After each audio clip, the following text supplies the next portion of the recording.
বাংলাদেশ জামাতে ইসলামীর আমির ডাক্তার শফিকুর রহমান বলেছেন, জামাতের একার পক্ষে রাষ্ট্র পরিচালনা সম্ভব নয়। দেশের স্বার্থে ঐক্যবদ্ধভাবে সবার সম্মিলিত প্রচেষ্টায় জনকল্যাণমূলক সরকার গঠন করতে পারলে দেশ উপকৃত হবে। দেশ ভালো হলে দেশের মানুষ হিসেবে আমরা উপকৃত হব। তিনি বলেন, বিশ্ব মানচিত্রে বাংলাদেশের গুরুত্ব অনেক বেশি। একদিকে জনসংখ্যা, অন্যদিকে প্রাকৃতিক সম্পদ। এই দুইয়ের সমন্বয় সাধনে আমাদের দেশের গুরুত্ব অনেক বেশি, কিন্তু আমরা দুর্নীতি ও দুঃশাসনের বেড়াজালে পড়ে মারাত্মক ক্ষতির মধ্যে পড়েছি। সর্বশেষ দুঃশাসনের কঠিন অধ্যায় এদেশের মানুষের জানা রয়েছে।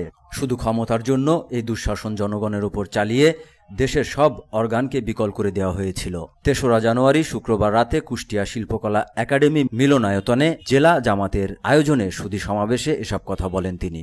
জেলা জামাতের আমির অধ্যাপক মাওলানা আবুল হাশেমের সভাপতিত্বে অনুষ্ঠান সঞ্চালনা করেন জেলা সেক্রেটারি অধ্যাপক সুজাউদ্দিন জোয়ারদার। অনুষ্ঠানে বিশেষ অতিথির বক্তব্য রাখেন কেন্দ্রীয় নির্বাহী পরিষদের সদস্য যশোর অঞ্চলের পরিচালক মোহাম্মদ মোবারক হোসেন, কেন্দ্রীয় নির্বাহী পরিষদের সদস্য রাজশাহী অঞ্চল পরিচালক অধ্যক্ষ মোহাম্মদ শাহাবুদ্দিন, আল্লামা সায়েদী ফাউন্ডেশনের চেয়ারম্যান আল্লামা শামীম সায়েদী, অ্যাডভোকেট আজিজুর রহমান, জামাতের মজলিসে শুরা সদস্য অধ্যাপক ফরহাদ হোসেন, কুষ্টিয়া জেলা পূজা উদযাপন কমিটির সাধারণ সম্পাদক অ্যাডভোকেট জয়দেব বিশ্বাস, ইসলামী বিশ্ববিদ্যালয়ের দাওয়া অ্যান্ড ইসলামী স্টাডিজ বিভাগের সিনিয়র অধ্যাপক আসম তরিকুল ইসলাম, কুষ্টিয়া কুয়াতুল ইসলাম আলিয়া মাদ্রাসার প্রিন্সিপাল মাওলানা তরিকুল ইসলাম প্রমুখ।